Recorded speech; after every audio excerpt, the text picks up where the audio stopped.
Hello, everyone, and welcome back to another episode of It Is All a Simulation podcast extraordinaire. Because we are professionals. Also, if you ever want to look at what I use for my music whenever I start, well, here it is. I wasn't intentionally planning this, but I kind of left it up on my screen on accident. It is Stream Beats by Harris Heller, and they're royalty free. If you go back here, he's got a whole selection of all these free music that you can use for your streams and everything. It's great. I listen to it off stream once in a while. So yeah, shameless shout out to Harris Heller and Stream Beats.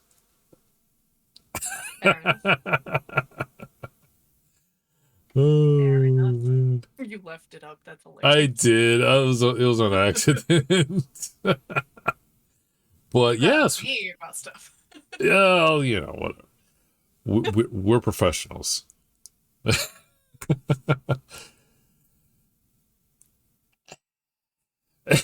Close enough, right? I guess. So yeah, this is our third episode. Yep. And today, well, I don't know. Do you want to bring us in? Well, we could do some witty banter first if you want. Witty banter. I don't know banter, but I can do witty for sure. Golly. So yeah, I'm kind of put on the spot because, well, I just got home like not even an hour ago, and down here in Florida, it's kind of a thunderstorm right now. Almost every day, it's been to the hour, we're getting a thunderstorm. So every time I'm getting ready to start a stream, I'm like, oh, I gotta wait because power went out, fluctuated. So I'm like, okay, I gotta wait for the storm to pass, and it usually takes an hour. Like right now, I might get struck out. I don't know. We're gonna see. But I get home, right? And, I take a shower, my normal routine, take a shower. And as I get out, my sister, she's, down the road, going for a walk. I'm like, what are you doing? You crazy. Oh my God. And it's downpouring. And so, I had to get in my car real quick because she's out for a walk. But so I got in my car, went down the road, picked her up, dropped her off, and as soon as I got back, I get out of my car, and then I'm like, okay, well, this is weird. I'm enjoying the rain because I love it when it downpours. All of a sudden, down the road, just cracks right across the street, right above me. I'm like, I think it's time to go outside. Oh, yeah, needless to say, I got in the garage. I shut that door so quick. As fast as the automatic garage door mechanism will go. So, yeah, that was fun. Scary a little bit. Actually, that was the second time I got very close to lightning bolt. First time, thanks for asking, by the way.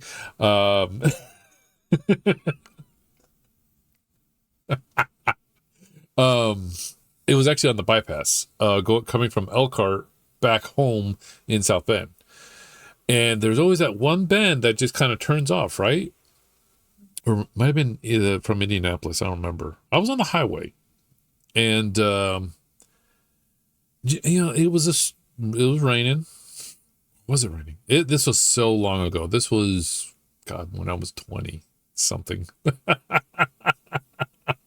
And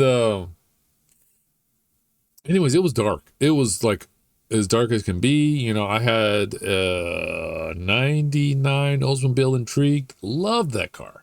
It can get you through everything.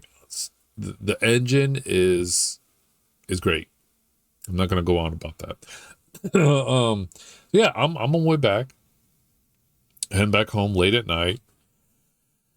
And then out of nowhere, right at the edge of the bypass, I can see that bend is coming up.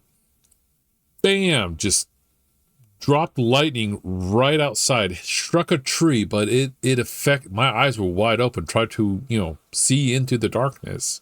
So I'm looking straight ahead, right? I'm looking straight ahead. And that is exactly where the lightning struck. And I kid you not, at least 5 to 10 seconds, I was blind for a short amount of time while driving. Bad. And it was like all white, and then it slowly started to drain away. I was like, okay, let's not do that again. Oh my goodness. But You can tell lightning to do. no, I can't. But I can adjust when I decide to drive. But That's nonetheless, I got real lucky and did not drive off the edge of the highway because there were no guardrails around that turn. You would think there would be, but it's out in the country, so they're not going to do that. Especially that stretch of highway, like they don't do that all the way. So yeah, it was Indiana like that. Yeah. So The corn state. the corn state, home of the corn. Oh, the lovely corn. Oh yeah. Let's not talk about it now. But yeah, that was my story today. I don't know. Not sure how witty that was, but I can work on it. It's a story. It's banter. Banter. It's like yesterday yelled at me for not asking like how you were doing. Because you went right into the story. It's like, okay, hi, yes, I'm good. How are you? Okay. That was a weird hello. You pushed the lore button, and when you did that, I was on automatic. So for context, for everyone else who's watching, we were messaging back and forth, right? I don't remember what it was about, but eventually on TikTok, I forget what it was though. Animatronic. It was okay. Oh, it was okay. You sent me the trailer for FNAF 2. It was just a teaser trailer, and all the animatronics. I was like, oh, cool. And then the puppet master, I think is what they call it, popped up on the screen and just floated away. I'm like, oh, cool. I don't know much about that. And she just freaked out, flipped out. So when I got back home on Discord, bam, instant lore. I'm like, hi, I'm doing well. Long day. How are you? Thanks for asking. Friend. Dear goodness. This is what happens when you choose to have me as one of your best friends. I mean, I just pop out with it. Fair. I mean, I'd probably do the same thing if you told me you've never watched Lord of the Rings.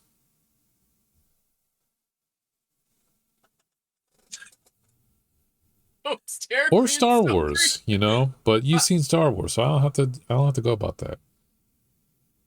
I'm gonna talk about the other one. Oh, we'll talk about the other. Just not on stream, because we don't have enough time for all that. No. Because, well, actually, yeah, we got plenty of time. Because we got something that I can talk about days about. Oh, Lord. Are we getting into it? We can get into it, unless you got something witty banter you want to talk about. Nope. All right. So with that segue, I can go on for days. Technically, I can go on longer than 7 days to die. So, a little context before he devs into everything. Okay. 7 Days to Die is a game that's been out for quite some time. It's had console ports. It's got all kinds of drama and baggage behind the scenes with the developers. And it has had its alpha release now. It's out. It's better than it's been in years. Yes, 100%. And we've played a lot of it. If you've noticed that we've streamed, we've got a whole world going. I destroy everything. So if you want to go back and look us up, I destroy everything in the house. I also chaotically run into things. It's a thing. It's a thing. But this is a passion of Kevin's, and I'm going to let him talk about it. Why is it not showing up? Oh, here we go.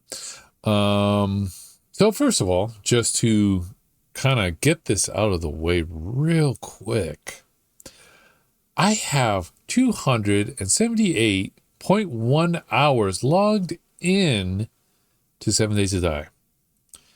I'm trying to remember. How do you go and find when you bought it? I don't remember. I don't know. I can't remember. Was it inventory? No. Hold on. I really want to know this. Hold on. I know I could figure this out. About it. Okay, yeah, thank you. So, yeah, this game came out on December 13th of 2013, right? And obviously Minecraft came out around the same time. But, you know, Minecraft has been in beta, I think, ever since 2012, I want to say, alpha or beta, something like that. Which I believe 2013 or 2014 was when I got into both 7 Days to Die and Minecraft.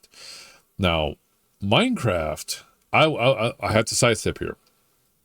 Minecraft was a huge, what I would think, a huge inspiration to this game. The reason why I say that is because if you look at the very early stages of 7 Days to Die, they are mere blocks. And you can see the grid on the ground as you're playing this game. And it was very much crafty, buildy kind of thing. And I think voxel crafting is the correct term here. I could be wrong. But boy, it was janky when you tried to break into a house and you take a part of the house out. You get some weird slant, jaggedy edges that were not crispy clear that you can walk through. It was very awkward, but they kept with it. And I don't know where the footage is, but I do have early footage of, well, I think I know where it's at. I just don't have that hard drive in my computer anymore right now because that would have been perfect.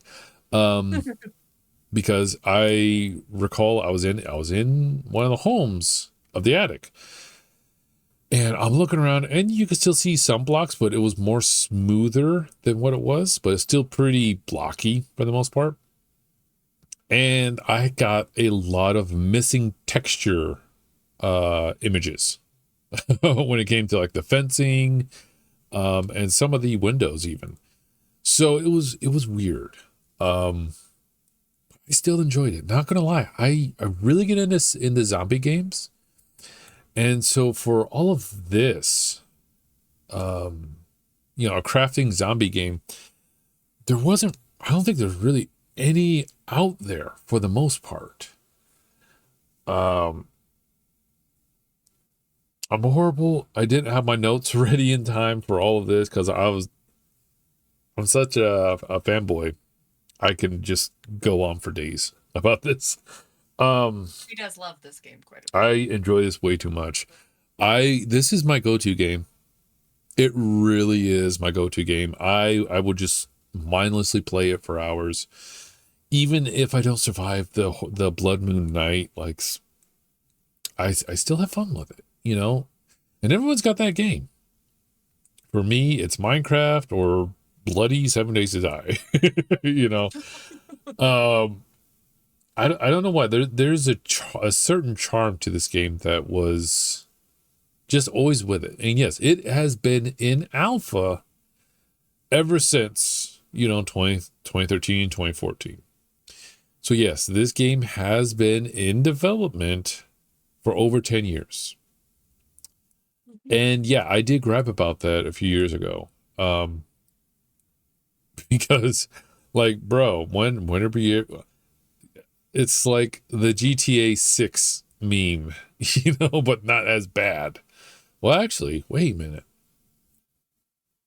GTA 5 has been around for about the same time. GTA 5 has been around for forever and a day. Yeah, so essentially, this game and GTA 6 have become the same meme. I keep getting things in my eye. I hate this. Oh, man. Having technical difficulties on the Kevin. Yeah, for real. Oh, my goodness. I just got out of the shower and everything's just falling off. But yes, technically. So let's fast forward to recent events. As of late June, this game, 7 Days to Die, is not officially, but unofficially broke the 1.0 barrier, leaving technically the alpha stage, but only in for PC in an experimental 1.0 launch. Now, tentatively, the actual launch is coming out July 25th. So, next week. But again, that could always be pushed back. So, with the official release of 7 Days to Die and the 1.0 launch, it is also going to launch the 1.0 patch for platforms.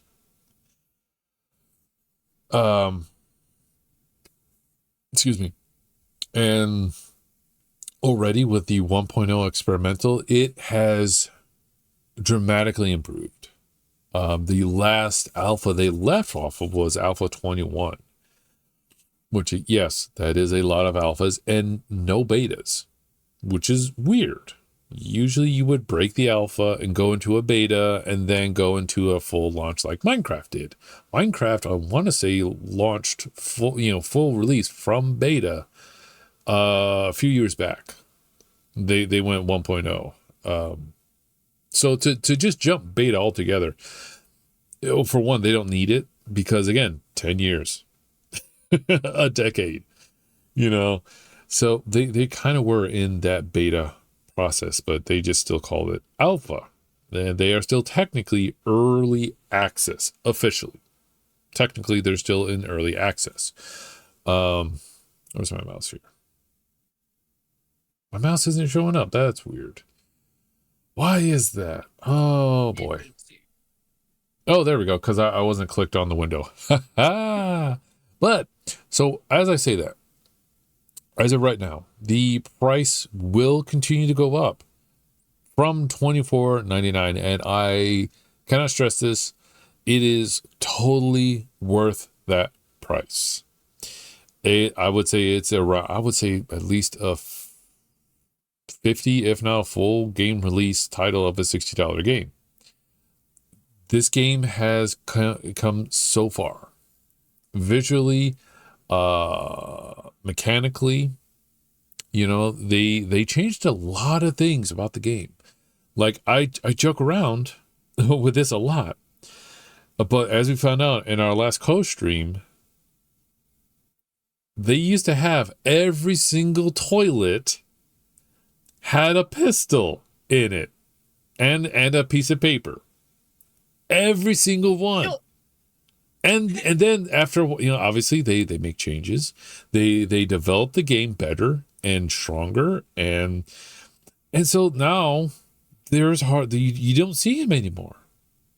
But yeah, unless you're Allie now, because in the last stream, she goes off on her own, searches the first toilet. Ta-da! The pipe pistol. Not pipe pistol. Actually, that's another thing too. Was it a pipe pistol? I don't know. Or was it just a regular pistol? Regular. Oh my god. One of the good ones. Yeah, I know. So now in the game, they actually have pipe weapons, which is cool because that's kind of like Rust, where you just get the basic unga bunga, beat it with a rock kind of pistol, It takes forever to reload, especially the shotguns. I hate the pipe shotguns, but they get you through a lot. But they still, and then you get the upgraded semi-automatic pistols that are more refined and the things that you see in normal everyday usage. Oh,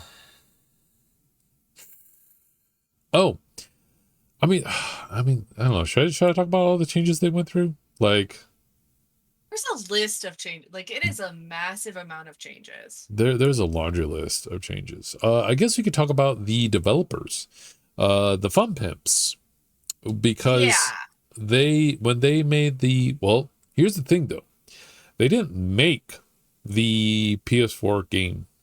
They did not make the console version. That was Telltale. So yeah, they actually sold the rights to Telltale, who makes, the Walking Dead, Tales from the Borderlands, Minecraft story mode. And when he says The Walking Dead, he's talking about the story with Clementine. Yes. The comic-centric, one that is I do realize there's more than one. There's multiple Walking Dead games out there now. You're welcome. Thank you. Mainly the ones that Telltale made, the story-driven company that we all know. So for whatever reason, stuff. For whatever reason, they were like, hey, this is too much for us. We're really focused on the PC, even though at the time it felt like they weren't. I'll jump into that real quick after a little bit. Like, in their defense, they didn't know how to make a console port. They had correct. That's why they were, hey, can you do this for us? They said, sure, no problem. We got you, bro. And they were doing fine. And just like Minecraft with its console to PC ports, it's always going to be like 2 steps behind or 5 steps behind, but slowly, eventually, they do get closer to where it's almost verbatim.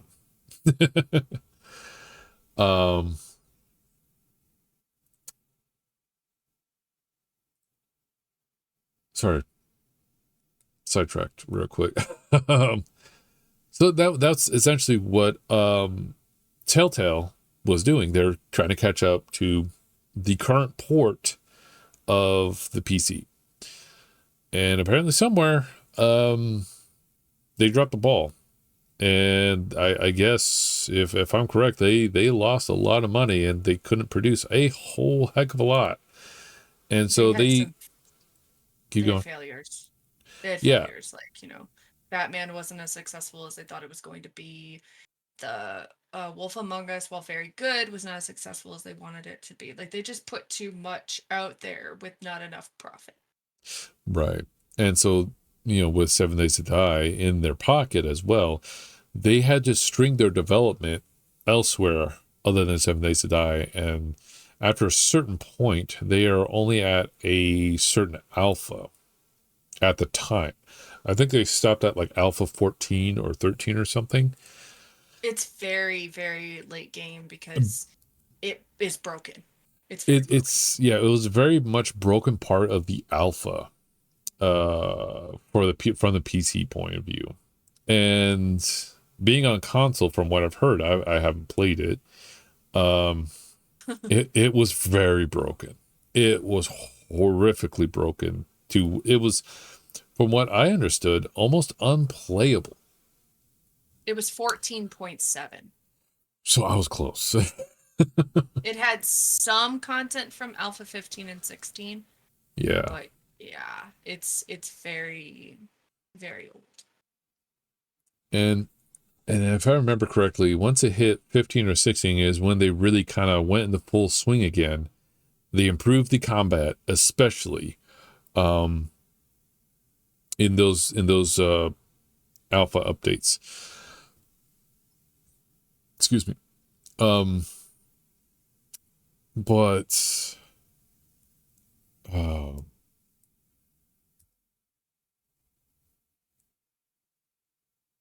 the thunder is back.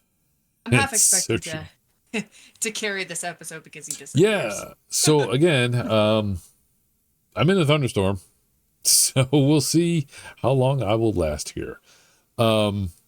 But yeah, with the Fun Pimps doing what they were doing for the longest time, the game was poorly optimized.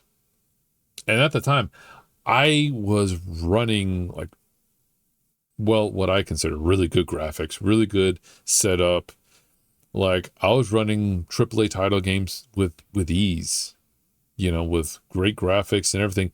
But yet, on the medium settings for 7 Days to Die, it was struggling hardcore. So I really had to dumb down the graphics. I had to not really have anything going on in the background, not even Discord, and hope that it wouldn't crash on me. But again, once they get into like 15, 16, they started doing better. But at the same time, they also started adding more content. Now, that was when the community was really split, was because they were adding content and not optimizing the game for what it is at the time. Now, with future updates, I think it was with 19, I think they had a huge update for the optimization, which was great because they added a whole bunch of stuff prior to that. But there was no optimization. And that's what happened with 1.0 in the experimental patch, was improved graphics, optimizations, amazing optimizations. Now, there's just a laundry list of things that they had in the 1.0 update. I don't even think they even have the patch updates on the Windows or internet. I don't know. I don't think so. I think you have to actually have the game. Oh wait, hold on. News. Let's see. No, it is not. Okay. Oh, they do. They've got the update 1.0 on their website. I guess I probably should look at that. Like I'm looking, I've got the changelog up right now. Yeah. But, and that's not to say that throughout the years, they didn't have modders making the best of the game for what it was. Like, there's one called Apocalypse Now. There's one called, what's the other one called? Basically, you had to fight off demons, and giant spiders and whatnot. And it was like more brutal than this one. Darkness Falls. It was a more brutal version of 7 Days to Die, and they did a lot of changes. From what I've seen, I hadn't really installed it, but like throughout the updates, they've kept up to date with it. To Alpha 21, they're still active. So there's been a lot that they've done so far within the modding community, just to kind of not for nothing though. The modding community is kind of what kept 7 Days to Die alive. I feel. And people like me that just play it regardless, how they feel about it, and just hopes that they're going to do better. Yeah, I had high hopes for it, and they're doing well. Like No Man's Sky. Their launch was horrible, but now it's an amazing game. And actually, now that graphically, they just had an update. I still need to play, where it makes it look like next gen. It's supposed to be amazing. So, golly, yeah. Go ahead. Even that is about to get a revamp that they just announced. What, No Man's Sky? Yeah. No, it just happened. Like within the last week, they had their new latest update, and that did a lot of graphics, a lot of everything. They changed the space stations. I'm like, oh man, it's crazy. I feel like they said there's something else they're doing, but we'll talk about that later. Oh yeah, that'll be another time. But yeah, the basic premise of 7 Days to Die is, well, you don't know how the apocalypse happened, but you're just dropped into an apocalypse, zombie apocalypse, and you're here to survive. You have 7 days before a blood moon comes upon you, and that is when the horde of zombies know where you're at. They smell you everywhere you go, and they're out for blood. And you have 7 days to live, because on the 7th night, well, that's it. You could either live or not. And it really, if you're unprepared, it is a rude awakening on the seventh night. We just did our first seventh night on the stream. In the 1.0 update. Yeah. Yeah. We survived it, and it was moderately amusing. It actually was. But that also was the help of when I played earlier that day on my own stream. You know, I kind of was like, so on my solo stream, I was building a fairly accurate, a really good blood moon base is what, in my opinion, it's really good, well structured, and how they planned it. So I basically copied their strategy and tried to recreate it in mine for the very first time on stream. And I got to the very end to where I needed to put up walls for the base, and it was already like 1900 already. I was like, I can't do this. I don't have enough time. I didn't have enough resources to finish it. So I ended up going to like a concrete mausoleum, and I made my stake right there, and it worked. They didn't get me at all. But you said there was a vast difference between when you did it by yourself and when we were doing it together. Oh, yes. And I have my different theories, because in 1.0, they stated that, so in previous iterations of the game, you would go through the night as basically like you say you went with the basic 16 horde night zombies, right? You would get it in like maybe 2 or 3 waves, and that's it. And you would spend the rest of the night in a blood moon carefree. And that's it. But because of the 1.0 update and experimental, I cannot stress that enough. It's still experimental. They said that they will make it an all-night blood moon. So you get zombies constantly throughout the night, regardless if it was your first night or your 25th night. You're going to have waves of zombies coming in. I'm not exactly sure how they do that, because, you know, again, you can choose how many zombies you want on the first night, or, you know, every night, how much they multiply, basically. And I think 16 is the base or something. I'm tired of seeing that trailer all the time. Oh, they do have news. I rolled right by it. I'm an idiot. But you're an idiot. I'm an idiot. I'm a professional idiot. So yeah, the way that they did it with more consistent people, either they multiply with the amount of people that you have playing in the game, or how quickly you're getting rid of them is how many will keep coming back over and over and over until the night's done. So it's not a bad thing. You know, I actually quite enjoyed it. But it is different. I'm not used to it, and a lot of people aren't. In fact, I want to kind of take a look at the reviews they have going on. 11 years of early access. How many days did it finish development?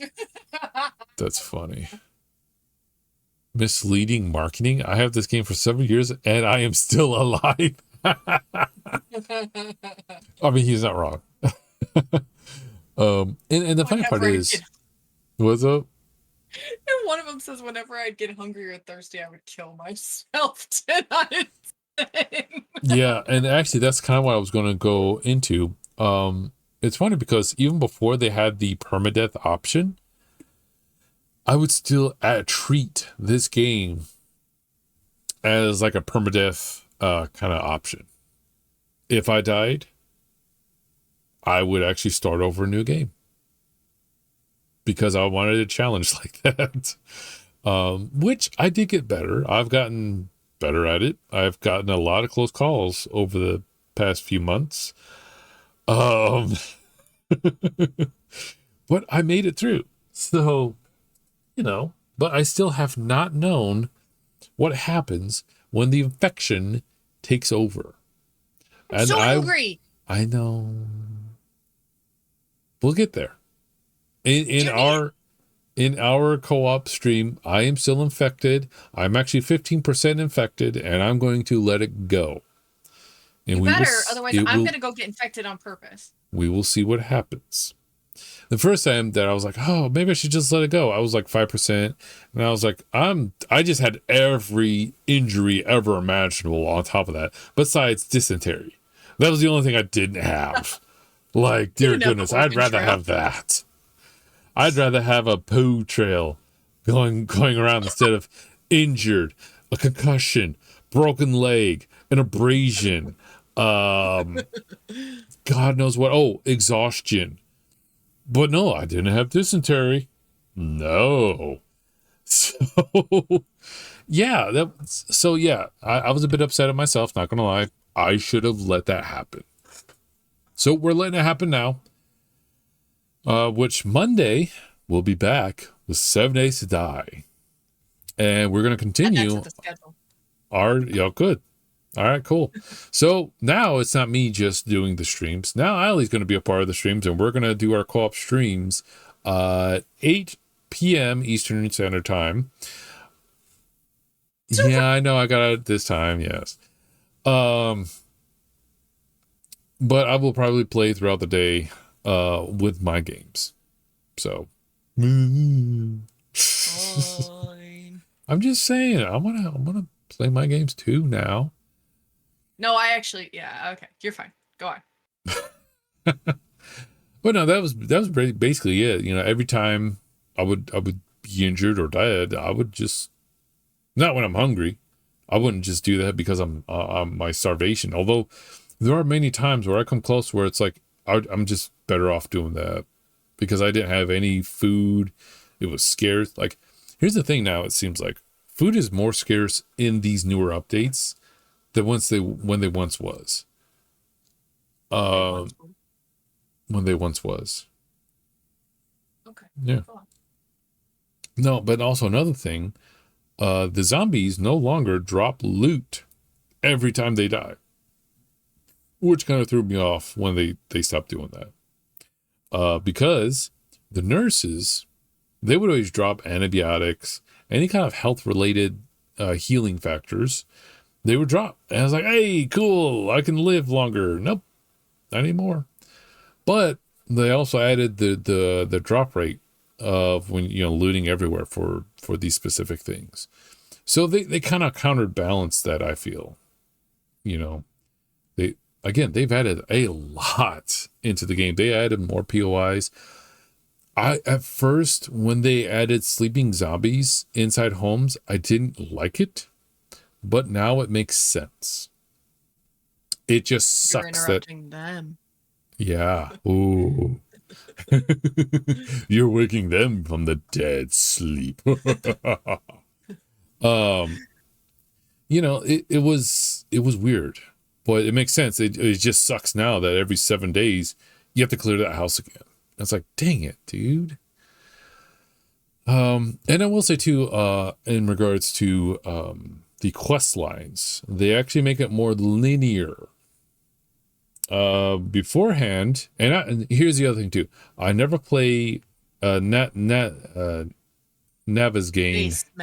anymore. Navezgane. It's Navezgane. The base map, whatever you want to call it. I never play that anymore. But now they actually have multiple base maps. If I believe. I always play randomly generated worlds because I just feel it's a more of a challenge. Because you're not going to know, if I go to this building at this location, I can pick up this weapon or whatever. I'm good. No, now it's like, okay, I have no idea where any of these places are.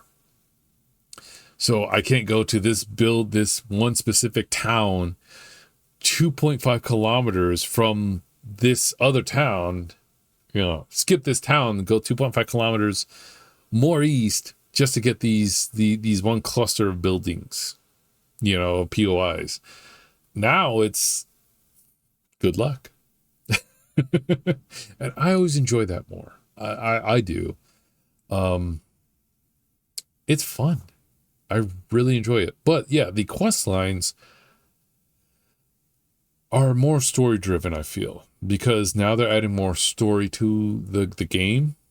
And now I think with the not with the 1.0 update, but I think 2 more updates from now, they're going to add more lore, backstory to everything, and who Duke is, and why is he hated so much? Why this? Why that? Why is there so much struggle between the traders? But yeah, at first, you know, you only get wrecked, trader wrecked, and dear goodness, he We will don't like make him. nobody likes him. Well, some people might, but he will make a sailor blush. Holy crap, dude! We'll make a Kevin blush. Oh my goodness! The first time I came across him in the stream, I was like, oh, where's the mute button? Oh my goodness! There were so many Yes. syllables. I didn't know there were syllables. I didn't know they I- could be used in that fashion. So you get upset, but I talk back to the trader. He can't hear me, but I'm very rude back. I believe it. I would very much believe it. But no, you know, basically you're given a shovel and you're told, go dig this up and then we'll talk. Makes sense. Because it's not like, okay, I trust you. No, you got to build that trust up. So that's kind of cool. So, you know, that's one thing to go about it. The other half with the 1.0 update was, the clothing issue. That was rough for me to really accept, because from previous games, they had overcoat, undershirt, armor, pants, armor pants, shoes, and then I think shoes. I don't think they had armor shoes. But then, you know, then he had a wearable item like sunglasses, mask, and helmet. All separate entities. And they lumped it down to 4 categories, which I did not care much for at all. I'll be straight honest. Granted, they did update the player models. They look phenomenal. They look more next gen. It's amazing. So it makes sense to get rid of the old clothing models. And they brought in new clothing models, armor pieces, armor sets. And so each armor piece has a skill or an attribute associated with it. And you get a bonus if you have multiple of the same set. Kind of like Diablo 3 is what I kind of went with. So you can kind of like get 2 here and then like 2 there, and you get a bonus from each one, but it's a small bonus. But you know, that sort of thing. I was fine with that. It was weird having night vision goggles as an accessory, a modified accessory, and not something you just place on and take off. It was kind of weird. So it really makes you think about how you build your armor sets and your characters, which not a bad thing. It's something different, something new. I'm looking forward to the challenge, you know. So far in my game that I've played, I haven't came across a whole lot of armor pieces. I don't know if I'm not searching well enough or have the right perks to search well enough. I found a bunch of armor pieces. Well, I didn't. Game likes me more. Apparently you find a pistol in a toilet. I'm not even trying. With oh my goodness, for real, dude. Oh, but it's like, you know, it before it went to 1.0 experimental update, I it was actually in the Alpha 21 was the first time I actually got really far into the blood moon nights, you know, how many days I went, so on and so forth. It really, I learned a lot. All honesty, there were things I didn't even get to do in my previous games, and so now I'm like, oh, what do I do? How do I do this? And you know, looking up, and oh, okay. And not gonna lie, there was a plateau. I did hit a plateau that was like, okay, cool. I have this much water coming in. I have garden set up. I have all the food I need, all the water I need. I have all the resources I need. Plus a blood moon base. And now I'm like, now what? What do I do? I was kind of like, beyond doing the same mundane tasks, it was like that was kind of it. So having 1.0 coming out, it was definitely a good toss up, good game changer. I really like this game. Yeah, if we don't stop him now, it's going to be the whole rest of the podcast. I mean, all honesty, we could just make it the whole entire podcast. No. No. Okay. We had 3 picked out tonight. Yeah. All right, fine. Well, let's get the 2 at least. No, I want to get to that 3rd. God. Okay, fine. We can get to the 3rd. So, Allie, is there anything you want to fill in? Kevin might have a bajillion hours on the PC, but I have like 200 and some odd hours on the PS4. It was a comfort game between myself and my ex-husband, so it was consistent. We played it quite a bit. I found just about every glitch that you could find on the console version. I tore down a hospital and it landed on top of me. But like he said, I reached a plateau as well. Like, I built an entire steel base that was impenetrable. Like, zombies couldn't get in there.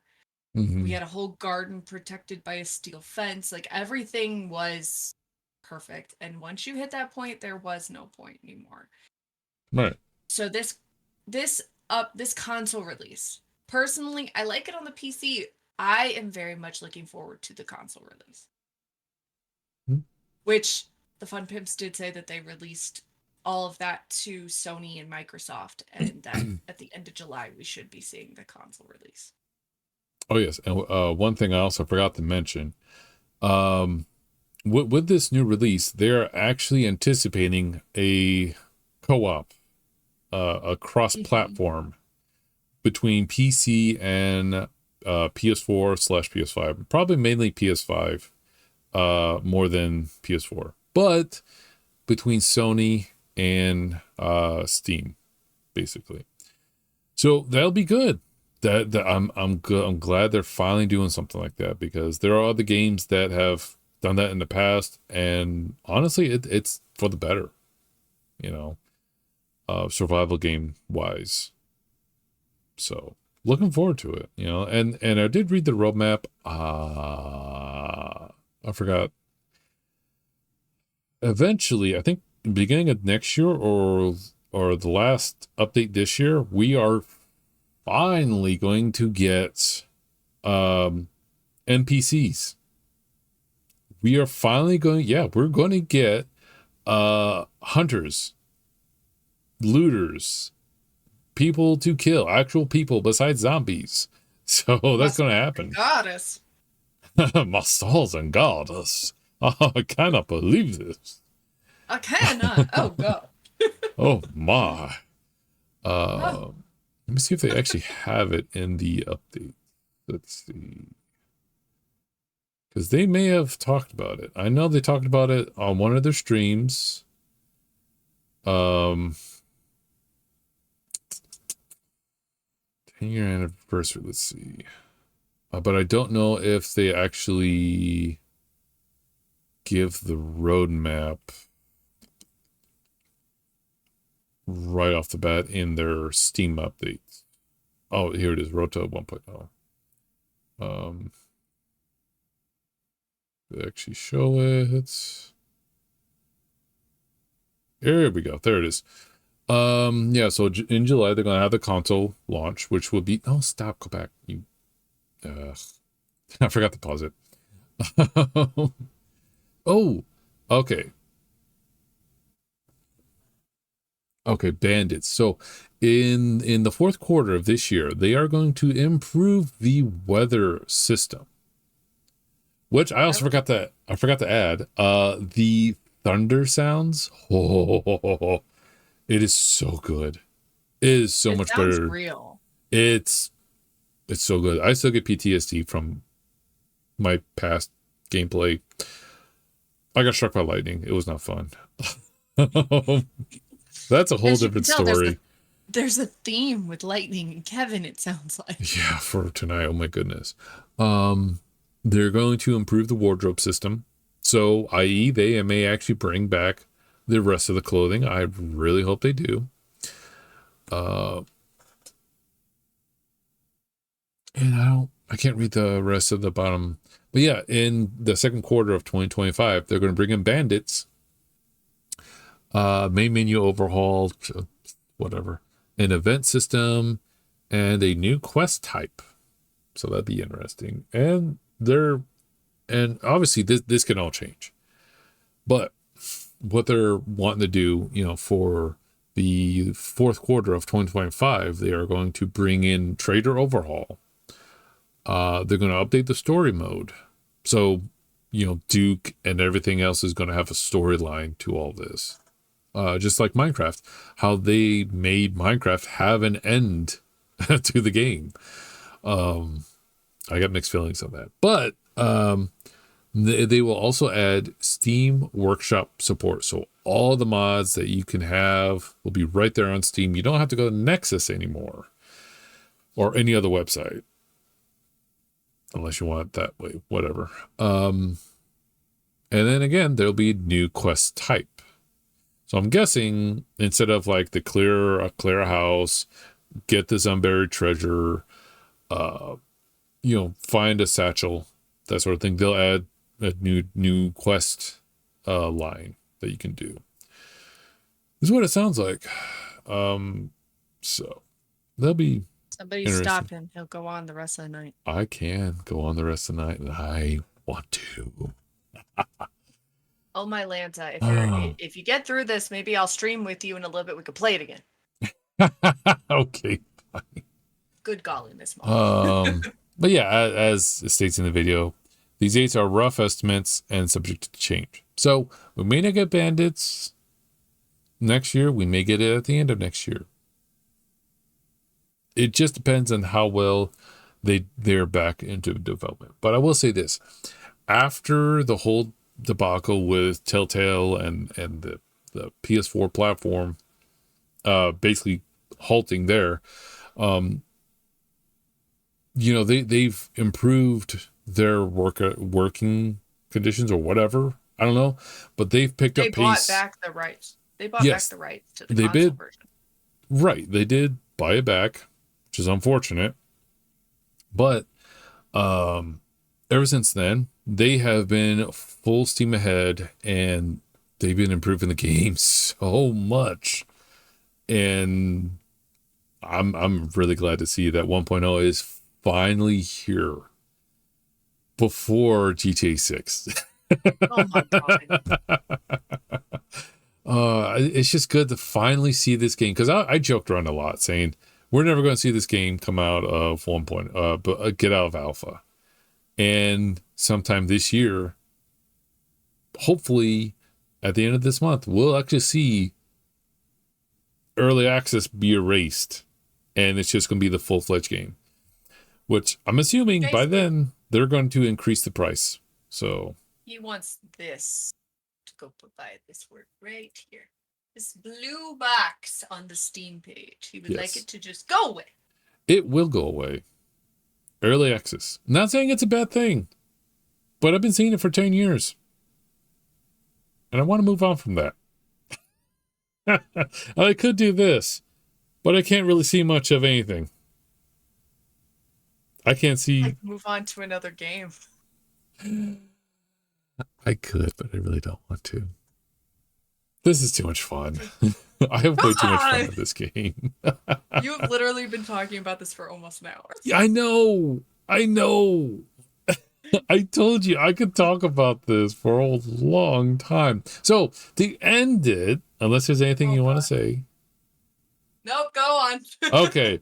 The game right now is $25. It is not on sale right now. They even said a couple months ago, buy it.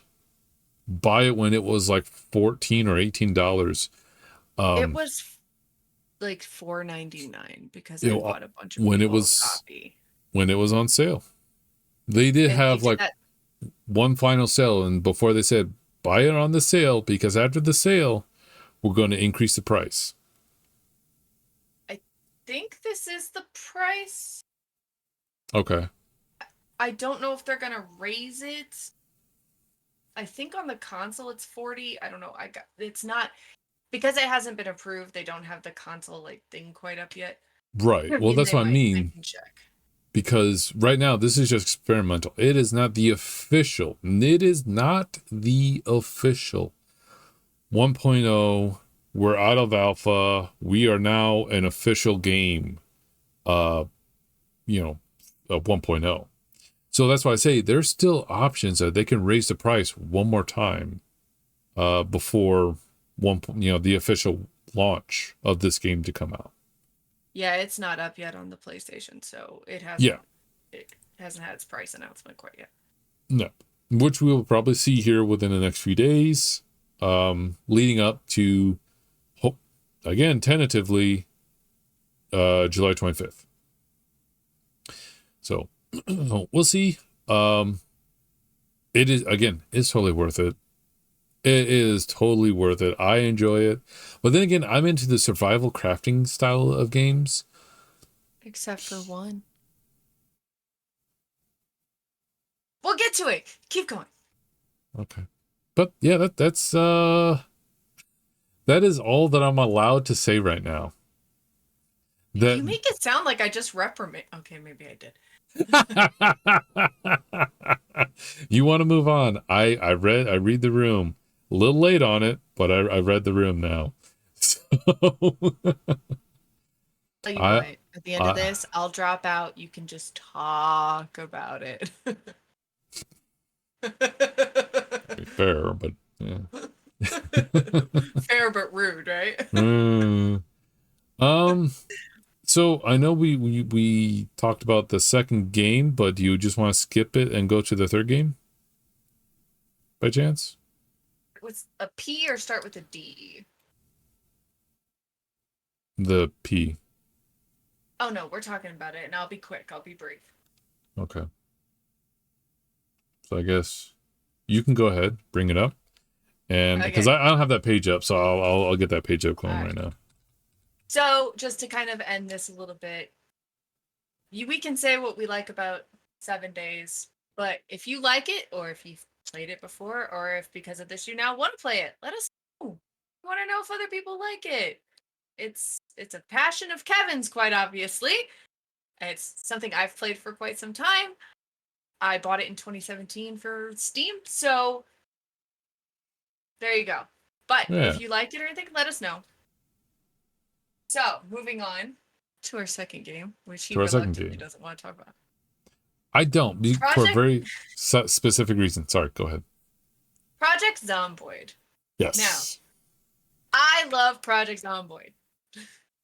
I love it so much. I have nothing but good things to say about it. As far as how it is very realistic.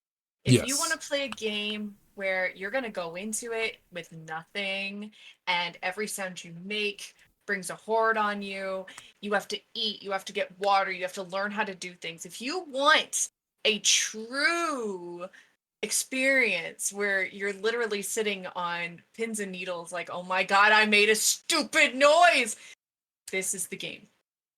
And this game is great. It's great. But it has its downsides. You will die fast. You will die bloody. You will not survive. The longest I've known someone to survive was like maybe a week or two, somewhere in there. And even then, they made a stupid mistake and cut their hand open with glass and got infected and died. Like, stupid things like that. Like, if you break a window and you cut your finger, you need to cover it. If you jump over a fence and you scrape your leg, you need to bandage it. Every little thing. And cars, if you crash a car, you may not be able to start it back up again. It may just be dead.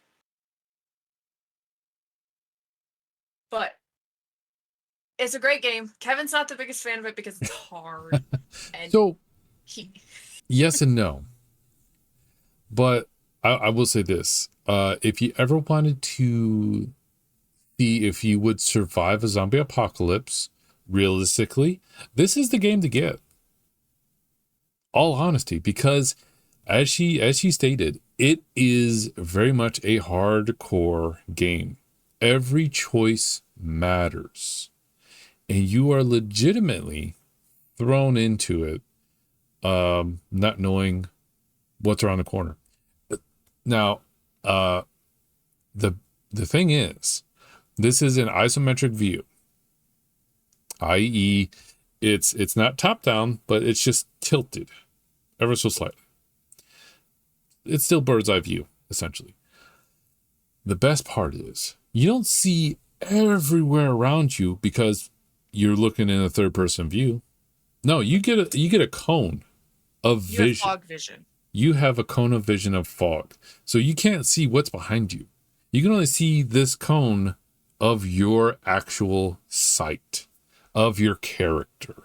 So you have to turn around and see what's chasing you. And that can slow you down. And you can so jump scared. much. And the music goes, bah! Oh, no, they will not give you warning until you see it. You won't hear anything creeping up behind you, but you're like, I haven't looked behind me in a while. I don't know what's behind me. Bam! Zombie. So it is realistic. I'm not gonna lie. I never said I don't like it. It is a great game, but I just suck at it. Because every time I try and pick it up, I have to be reminded why I get so frustrated. And I have to remind myself, don't. It is a game. But every time I do, like you start off in the house, right? All right, cool, great. Gather your supplies. Be ready to start your expedition. And then you get a knock on the window like, oh, crap, I'm not ready at all. And so then you start, okay, well, I guess I need to go. So you get out the door. All right, cool. Bam, 5 zombies to your left. Oh, hopefully they didn't see. Nope, they heard me. Okay, crap. And so then you're just running. You're running away from them. It just seems like you're just, every game I play, I'm just running away. So that's my issue I face. I'm not that quick on my feet to articulate. But also the menu system they have is kind of like an MMO.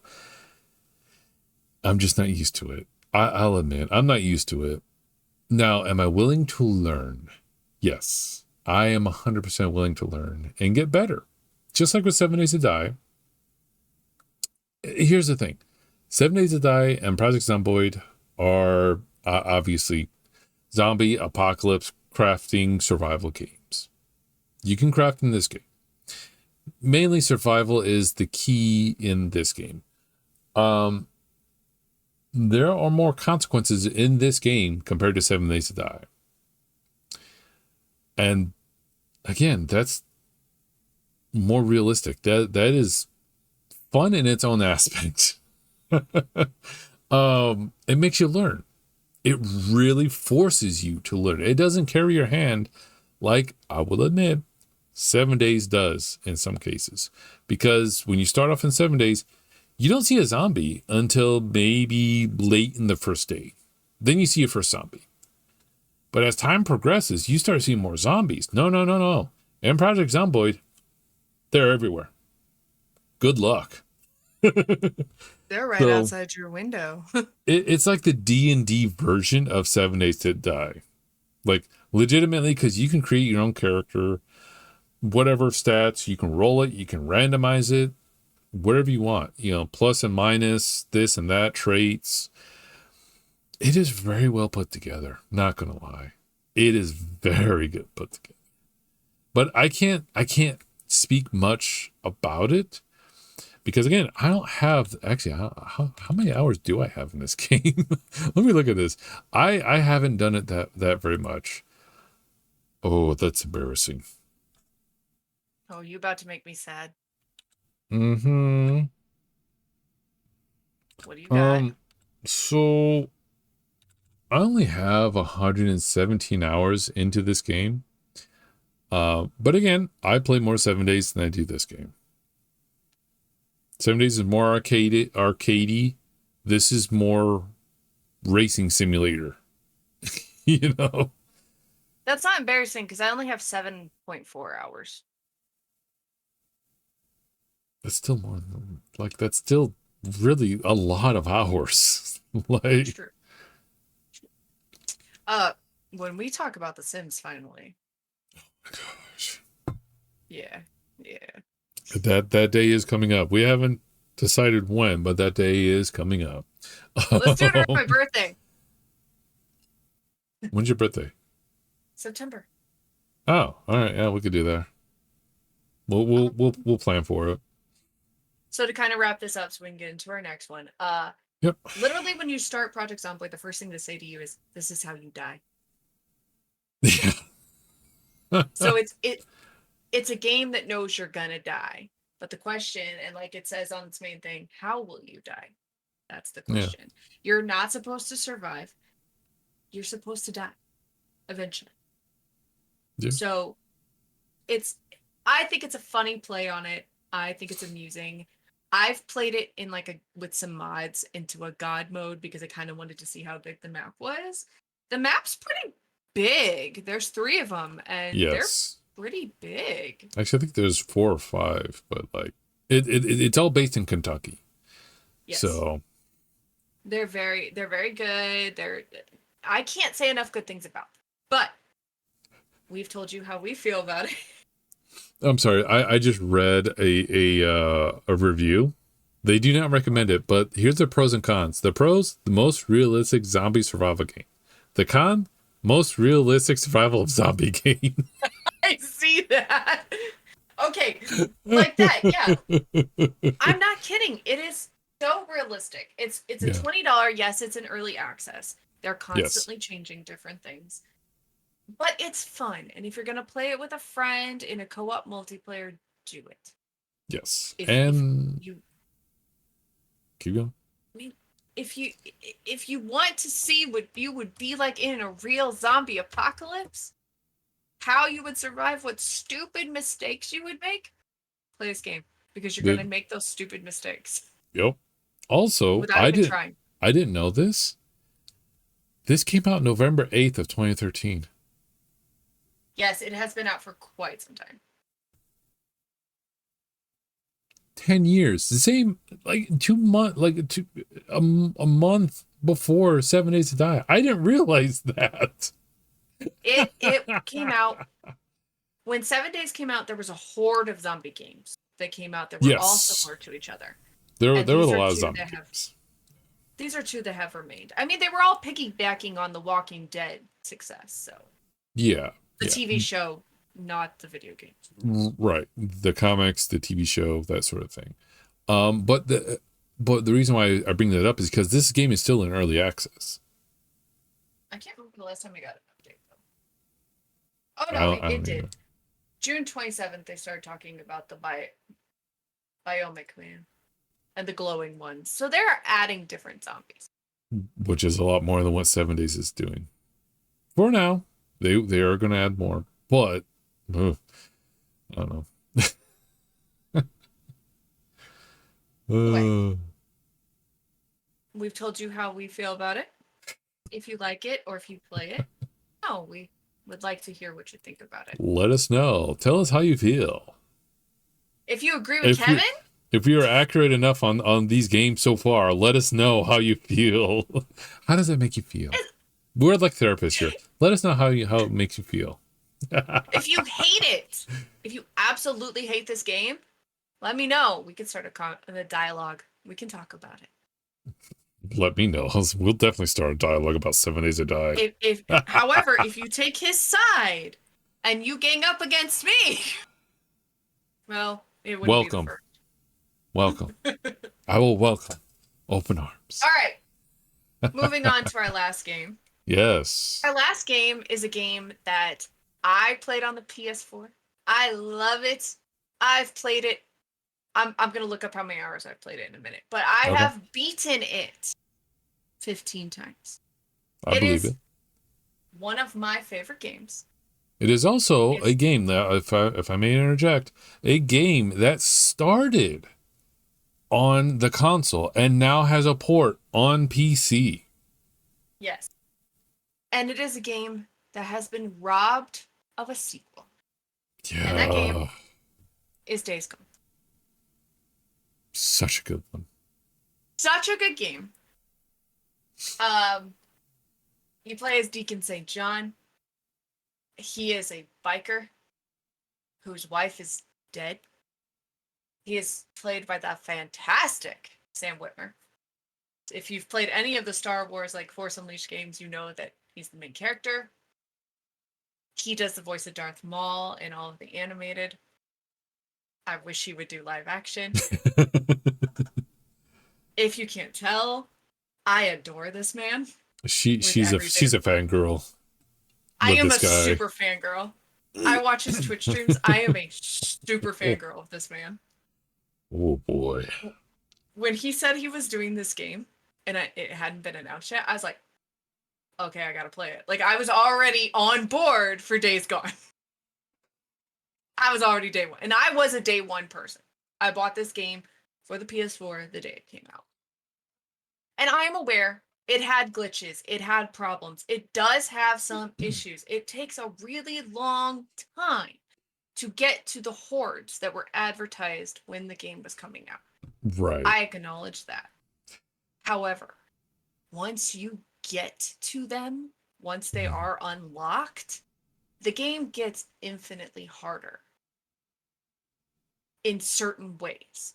I was going to say, yeah. If you want to go and do something very specific on your 15th playthrough of the game, and you pass a horde, at that point, it's just very inconvenient.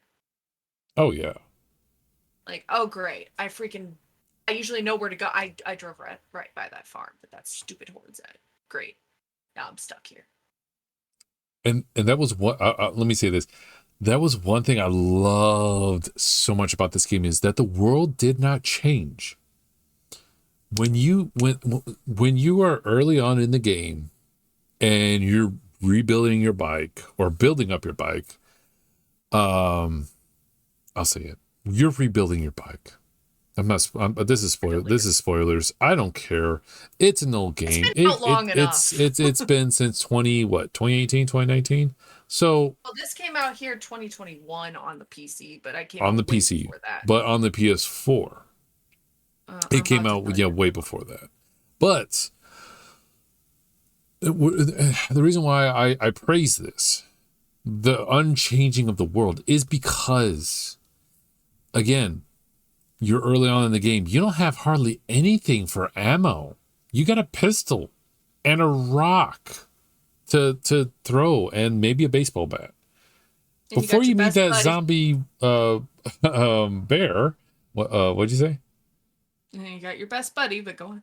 Oh, and you got your best friend. Anyway, go on. What was his name? Bruiser. Or is it Bruiser? Yeah, it's Bruiser. Yeah. You got your best friend Bruiser, right? And that's it. And your motorcycle. And you're scavenging for fuel because your tank sucks.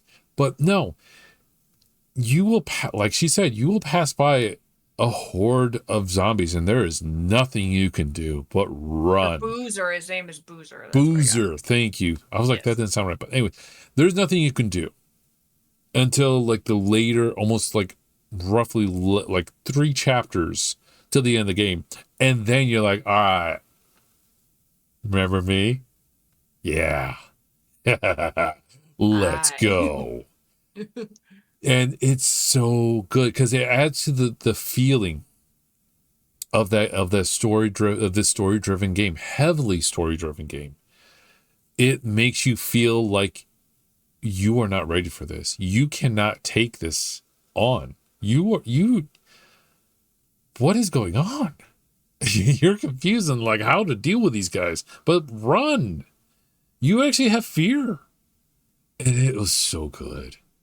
Like there are more examples throughout the entire game that make you feel inferior, incapable of doing anything. You have to watch that happen. And oh my goodness, it strikes a chord. And that is a game I love it when developers do that. And I will say this, and people will fight me to the end of this, tooth and nail. But I love it when developers are specific platform only. Like, say, Days Gone. Because they made this game for the PS4, PS5 in mind. But they didn't have to, split the team to like, all right, you're on Sony, you're on Xbox, and yeah, you're gonna do the switch over there. Have fun. Good luck. They were able to just stick with their guns, know how to push the console to its limits, and not hold it back from what the story can be told visually. And then they can focus more on other things, on so many things. And that is why I love it. And yeah, obviously it's on PC. Great. But they didn't have to make sacrifices. That is what I feel about platform specific games. And I will fight anyone to the death. Oh, that is such a good trailer. Oh my god. The third video that plays on Steam. That is dang. That really makes you feel the game right there in a nutshell. The third video right there. But yeah. Days Gone, Halo, The Last of Us, Horizon Zero Dawn, those types of games are better because they're just on one platform. They're just on one console. Fight me. Yeah. God of War. Dude, God of freaking War has such an amazing story. I love it. But we're not talking about those games. Sorry. Oh man. So this game makes you feel. This game's been out long enough, so I feel like I don't need to cover anything. This is going to be spoilers everywhere. Yeah, spoilers. I'm not going to shut up because I'm about to go on a rant. Okay. Go for it. So the game is Deacon, it's Deacon St. John. His wife, Sarah, she's gone. She's dead, or so he thinks. Presumably. She was a geneticist. She worked with plants and things like that, and she isolated this particular strain. And her research assistant didn't like what was happening there within the facility. So he took this particular strain with him to a convention, and he infected all of the people on the plane and all the people in the convention, and then they turned around and infected their families, and that started the freaker breakout, which, by the way, the zombies are called freakers. I Yes. personally have always liked it. It makes So, sense for this game. yes, being that they're bikers. So, as it goes on and you pick up and you start at the beginning, Deacon's like very shut down. He's a very dark, angry person because like the whole reason for his life is gone.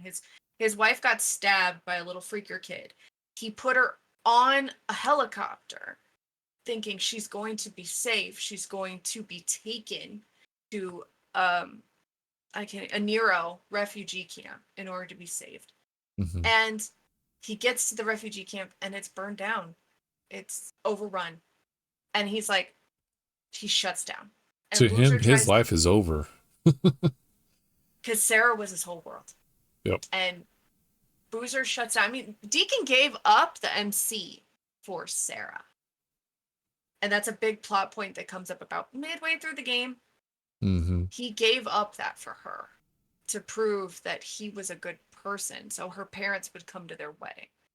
And her parents didn't end up coming to their wedding. Boozer was the only one there. But it speaks a lot about who Deacon was as a character. And to lose her, he shut down. And Boozer tried to keep him going. So when he reached this point, they're going, getting things. They're working with their motorcycles and stuff. And Deacons gets taken and destroyed. In the midst of all this, Boozer gets burned. And he gets burned by this other cult. And Deacon thinks that, Deacon's like, oh God, Boozer's going to die. What do I do now?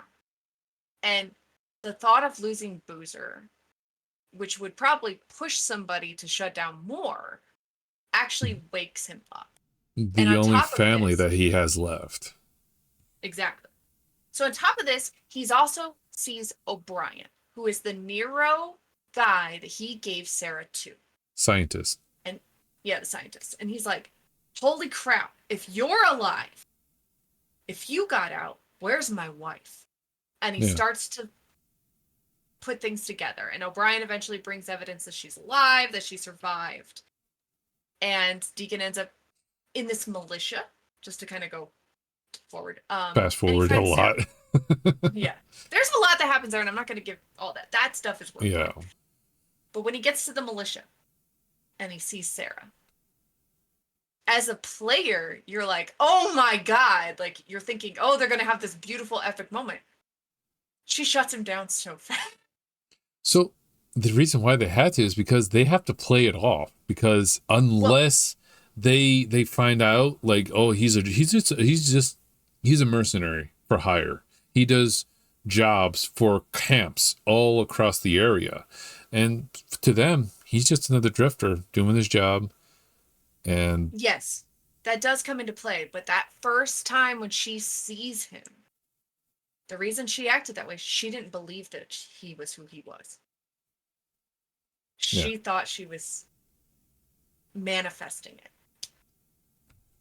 They both didn't want to believe it, but he was just too stubborn there to let her go. And then she just didn't want to accept that he was still alive.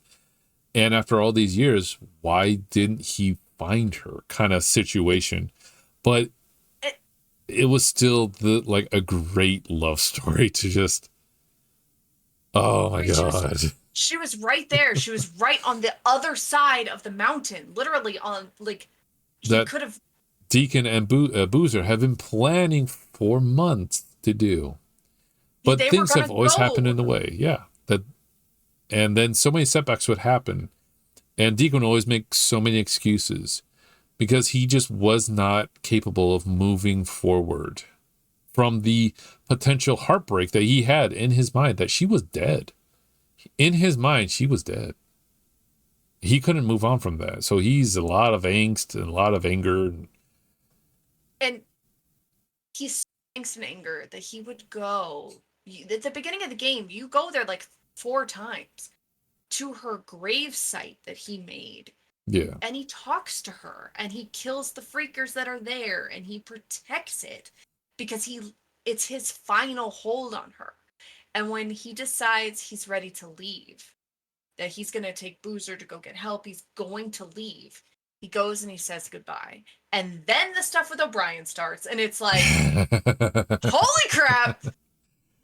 But if you play through the full game and you do enough to get like close to the 100% mark, you get an extra scene.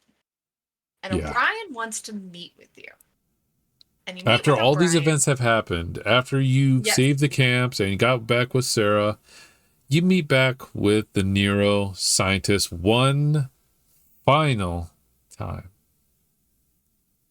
So you do missions for O'Brien. And as you're doing the missions, you're starting to hear that the freakers are changing. They're evolving.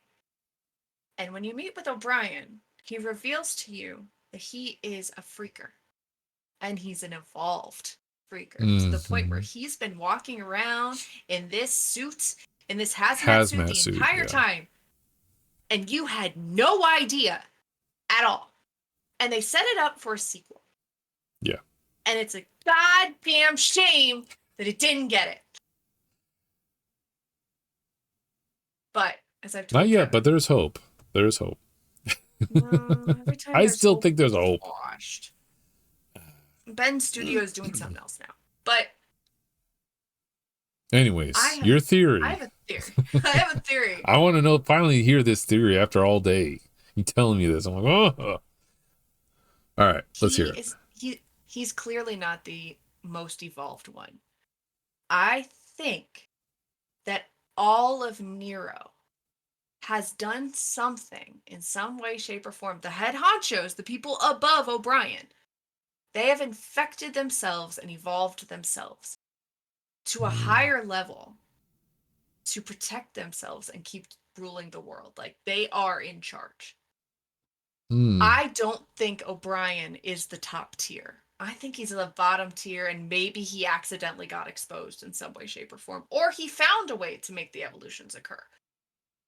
But I think there's higher above him. I think the bigwigs in charge, the reason why you get shot when you try to come to the camps, the reason why when you're doing O'Brien's missions, you have to avoid being seen. Like, I think there are puppets pulling strings. And I think that world could be opened up so much more to where it turns into a really big conspiracy. I can see that. I can agree with you on some of the parts. Yeah. So here's the issue I have with that theory is that, they infected themselves only after they know how to control the evolution and make specific evolution basically serums to make them freakers. But again, to the sense that they can keep their conscious minds. Now, this is after they've done countless of experiments. They're not going to infect themselves right away until they have this thing under control. And no, that's why O'Brien's infected. But I think of O'Brien is an officer, like a commanding officer, to hear me out. Because he made this evolution on his own, they've made him a commanding officer for one of the ranks that they have, because he's a naturally evolved. And so that gave them the key to figure out how they can be infected, but without losing their sanity, while still keeping sane, make conscious decisions. And so they've included him. But yeah, he is on the lower ranks, but they've improved from O'Brien, and they made themselves higher up. They're able to control the serum now, so they can add whatever they want: higher intelligence, higher strength, higher swiftness, whatever they want to do now. But O'Brien's stuck. He's where he's at. Yeah, and at the end with this scene is he jumps back up into the helicopter when it's in the air. So he's got super strength. He's got this ability. But he tells Deacon they are coming. And there is nothing you can do about it. Right. And you don't know who they are. And that's what makes me think it's these top tier dudes living up in La La Land who have been pulling the strings the whole time. I don't know. I wish there was a sequel. I wish there was a book or a comic or some sort of freaking sequel. Sam. Yeah. I need a sequel, dude. I need you to make a movie or something, or tell them to make a movie. I need it, dude. I need it. Also, the reason why I say O'Brien's just kind of a grunt soldier is because all the other soldiers and scientists around him, they don't know that he's evolved. He's never taken off his mask. They're humans, but they don't know the evolution side. They are surprised to see these things evolve when you go and sneak around these scientists. So they are out of the loop. That is why O'Brien is special. You know? Like, it's clear he is special. But the problem I have with this, how was he just out there? And Deacon just happens to run into him. I know the timeline of the game, it's a lot of time that takes place. I mean, you go through season. Yeah. But, like, why would someone who is important, who clearly has evolved, be so easily accessible? It doesn't take much to sneak up on him. And that's the thing, too, is maybe at that point, he started the evolution. So he's playing the role that he doesn't know either. But he knows that he's changing. And so he's just kind of going through the motions, letting all this play out. Or he could be fully evolved to his form that you see at the very end. And he's just, you know, going through the motions for whatever reason.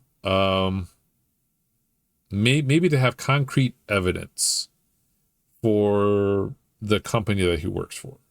To be like, here you go. And then he reveals that, yeah, I have been this being this whole time. Does that make much sense? Probably not. Oh, it does. It does. But yeah, you know, that's my theory. I mean, that's good. Like, yeah, that makes a lot of sense. I need a sequel. Yeah. To be all honest, I could see this as a television show if done correctly. Cast Sam, please, I'll die on my hill. Quickly before he gets too old. Please, no, he could play an older Deke. It's fine. Yeah, I guess. Don't understand.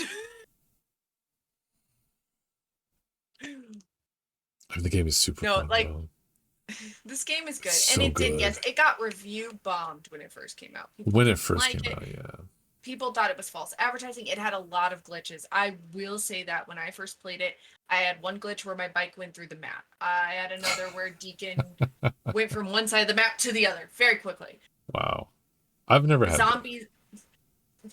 I mean, these were day one problems. Like, I mean, it's normal for these titles now to come out with day one things. That's why day one patches exist. Should they exist? No. Right. But they do. And we've come to, as gamers, we come to expect them. Like, oh, that game came out. When's the patch? Like, we do that. Right. This game, from when it came out in 2019, it has evolved so much and changed so much that it really makes me sad that people that played it when it had all the problems won't go back and give it a second shot. Yeah. And there are people that'll be like that. The guy I'm dating won't do that. He hates this game. Says the story's stupid. Like, it's a contested issue between the two of us. Admittedly, this is a love story. It really is. It's hidden. It's a hidden love story.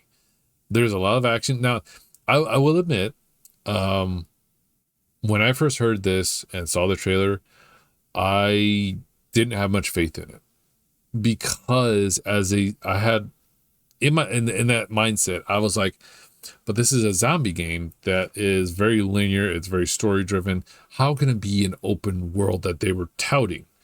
And so I had very strong angst against this game when it first came out. But I gave it a chance and I fell in love with the game. It actually worked out so good. It was so much better than what I thought it was going to end up failing. Kind of. It didn't get a sequel or nothing like that. But, you know, it was amazing. It was very well written. And again, it kind of goes back to my shtick of how certain, if not all games, should stick to one platform and just build a story, because it shows. The proof is in the pudding. It's a PlayStation Studio game, and a lot of those PlayStation Studio games have great stories. Maybe they're not all, AAA titles, but they're good. And Well, this was good. yeah. And Well, it's a damn shame. I'm not saying just PlayStation in general, specifically. Xbox. Sorry.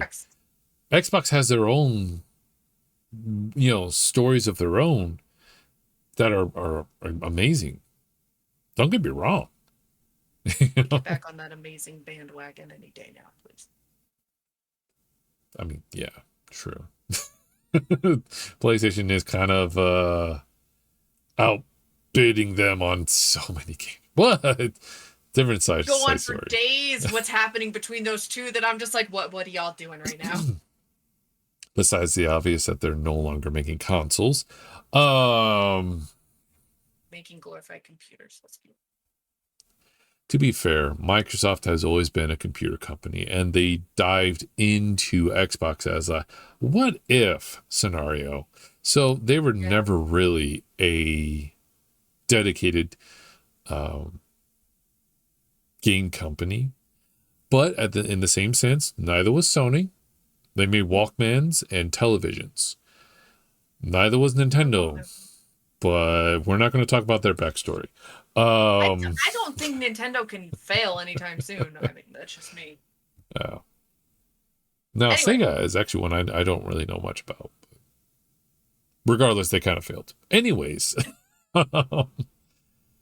So, to wrap this up, because I know we're hitting that close to 2-hour mark. Yeah. This game is good. This game is worth a second playthrough. If you played it the game is amazing. It's not good. It's amazing. If you played it within the first year and a half, I can't tell you enough. Please try it again. Give it another shot. Give it to the end. I know a lot of people are like, it doesn't have much of a story at the beginning. Shut up. Just play it. Because by the time you get to that first horde, by the time the O'Brien stuff really gets going, and all the antagonistic stuff is happening at the lake camp, it's worth it. It's worth it. And I cannot stress that enough, that it's worth it. So I have to call you out on this one. From the very beginning, it is nothing but story. There is so much story in the first 15 minutes. No, but like every single review and every single person I've ever talked to, they're like, I could handle the first half. There wasn't much of a story. It's like, okay, I feel where you're coming from. I understand where you're coming from. It is a lot of like, go do this for this camp. Go do this for this camp. Oh, go say something to your wife. Go check on O'Brien. There is a lot of like, go do this and this and this. When people want pure story from the first onset, they're not willing to work for it. So, as someone who's played simulator games enough that I have to work for a story, I have patience. And a lot of the people that played this game when it first came out do not have patience. They want that. Give me that first big freaking horde, because I just came off of Call of Duty Zombies and I want to kill everything. And that was another thing too, is Call of Duty Zombies kind of made a staple for zombie games to make it a bit more difficult, because zombies, their zombie game was instant gratification. It made you work, but only if you wanted to get the Easter eggs. If you just wanted to mindlessly fight zombies, you're good. You're covered. And that's the other thing too. There is story in every mission you do. There is story in everything you do in that game. It's just a matter of, do you see it? Can you read it? Can you understand it? Now, action-wise, there is not much action until, again, you get halfway through the game, or until you get into the next area. Then you get action. Oh my goodness, you get action. But then you get told by people that it's too much action. Well, they are all entitled to their wrong opinions, but sure, whatever, like. You can't please everyone. You know, No. you make a game, you make it, and people ain't gonna like it. That's fine. It's gonna happen. Okay, go play that other game then. You know, so what? Like right now, we got Destiny 2. You don't like it? We have First Ascended. You don't like it? We have Anthem. Barely hanging on, but we have Anthem. You don't like those games? We have Warframe. Like, we have options now that we never had growing up, that we never had in the mid 2000s. So, like, people are just whiners, complainers, you know, because they're not spoon fed the story. Well, that sucks. Sorry you feel that way. Hope you give it a chance later on. On Steam right now, this is $50. Well worth it. It is and well then worth some. It. All honesty. It is well worth it. Give me a second. I can see how much it is on PlayStation. Hold on. I think it's about the same price, honestly, if not $60. I think it's actually on if you have PlayStation Plus. Yes, it is. But not the base. I think it had to have like either the premium or the one in between. One of the two. Yeah. And my dumb butt has premium because I forget to cancel things. Well. Yeah, it's on there. Yeah. 100% worth it. And but if you want the digital. Go ahead. If you want the digital deluxe, it costs the same amount as the Steam version on the PlayStation. So. Oh, nice. I will say this too. I beat it on the PS4. I fell in love with it on the PS4. The base PS4, not Slim. PS4 Slim, not even the Pro. So it was capped at a certain FPS. It had certain issues with it, whatever. Played it on the PS5 recently, and oh my goodness. It's pretty. That is a pretty game. Now, with the Steam, they added so many more customizable options for your graphics, obviously, because PC games, every PC game should have customizable options. Every PC game should have customizable options. Why are you talking to me? I know and agree. No, we're not talking to each other. We're talking to an audience. I know. I'm messing with you. Okay. Any developers out there, every PC game should have options. Options are optional. Do what? Never mind. It's a bad joke. Go on. I didn't hear you, but yeah, so like there it's mandatory. You know what? I lost track. I lost track now, so. But, from what I hear, there's a lot of added features visually, graphically, to the PC port. Now, the PS5, I think it just plays the PS4 game really, really, really good. So I don't know if there's an upgrade. I know there's like a boost in FPS, obviously, on the PS5. But, PC should work great if you have amazing graphics cards and CPU and RAM. But it's 100% worth it. It is totally worth it. If you need a really good story for the winter coming up, definitely worth it. I remember how many hours I put into it, but it's definitely worth it. Did this man just wish away my summer and my fall? People are busy during those times. I figured, hey, why not? Yeah, I mean, if you want to play during the fall, play during the fall. If you want to play during spring next year, go for it. Like, I'm just saying, a lot of people are stuck in the winters. I'm just saying, when you have nothing to do, you don't want to watch One Piece, go with this. That's all I'm saying. I'm not implying anything. Dear goodness. School starts. People are busy. Shush. I'm just saying. So, we've rattled on for a while. A long while. This game is great. It's great. Obviously we've Amazing. played it. We have our thoughts. We have our theories. What do you think? Do you like it? Do you not like it? Have you played it before and are like, you know what? You guys made a few arguments for it. Yeah, I'll try it again. Let us know. We always want to know. And I actually finally got around to update the Instagram.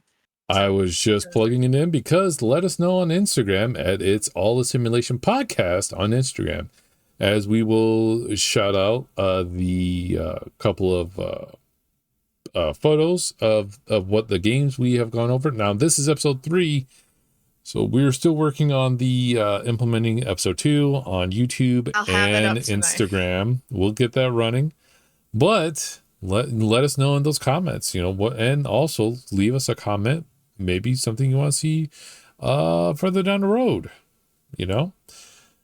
Yeah, let us know what you think. Let us know what you want to see. What do you want us to talk about? What do you want to talk about? We've got our ideas, we've got our own list, but we're always willing to add more or add other things. Yeah. I mean, if you want to talk about comic books, like, I mean, we could talk about comic books. But I mean, we've got movies we want to talk about. We've got game series that meet movies we want to talk about. I mean, we even toyed with Resident Evil, which we know is going to be a big deal. We're planning a whole episode just for that, by the way.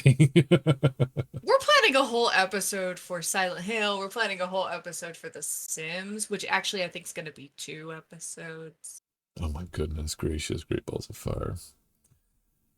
Spoilers. So yeah, that is our roadmap for some of our ideas there. It's not anytime soon. That's why I feel comfortable saying it. That's fine, I guess. But anyway, getting back on that, if you have ideas, suggestions, maybe we haven't played a game that you suggest. We're always looking for something new to play. Yeah, let us know on our Instagram.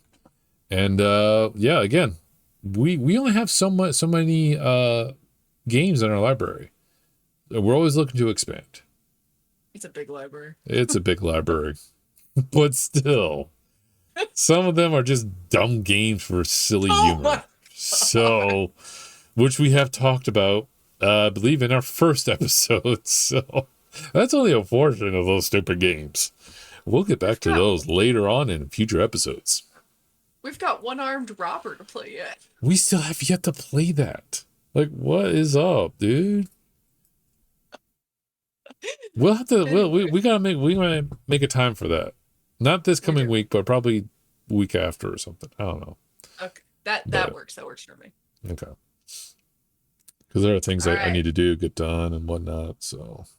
It's fair. That's fair. So. You good with that? Yes, I'm good with that. Okay. With that, we're going to conclude this 3rd episode. We really appreciate anybody that tuned in. We don't have our regular Chris. I'm sad. Where are you? Chris, we miss you. We're sad. We're crying on the inside. Even if you're checking this out after it's aired, like, hey, every other Friday, we do this for an hour, 2 hours, depends on how much we have to talk about, or if how much we have going on. 7 days rant. Listen, that could have been an episode all on in and of itself. Oh my Lanta, I feel like you're gonna need it. Well, actually, we might actually need that because I want to talk about after the official launch. Not coming up, but not the next episode, which would be August the 2nd, I believe, right? I believe it's on the list. Let me double check. Yeah. And that may actually change. We'll see. It's the 2nd. Yeah, it's the 2nd. August 2nd. So yeah, that may change. We do have a list set up of what we want to play, but maybe it might change to another game. We'll find out.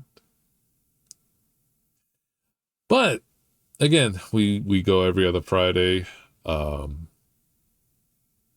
8 p.m. Eastern Standard Time. Now that I have that time frame figured out, because I have a couple of streams on my own that I stream at different hours. So I've had to call it out a couple of times. Yeah, thanks. Oh my guy, no, that's not the time. So yeah, everyone who stopped on in for the entire podcast, thank you so much for stopping by, sticking with us for my entire rant of 7 Days to Die for the first hour, and every other game for after that. So thank you for that. What's up? Play Days Gone and Project Zomboid. Do it. Do it right now. They're do good. it right now. They're really good. Even though 7 Days is really good, these other two games are really good on their own merit. Like they're just fun. But yeah, anyways, thank you everyone so much for stopping by, hanging out with us, putting up with our shenanigans and our professional technical difficulties throughout all these. Listen, Linda, that listen. was Betty. Don't start with me. Can you tell we've been friends for a while? I have to set up after rescuing my sister from a thunderstorm and potentially getting struck by lightning. So, yeah. All right. He gets one. Everybody gets one. I don't know about the rest, but yeah, fair. Anyways, we're gonna end it on that before we keep going on and on and on about 7 Days to Die. Sorry, I go on and on about 7 Days to Die.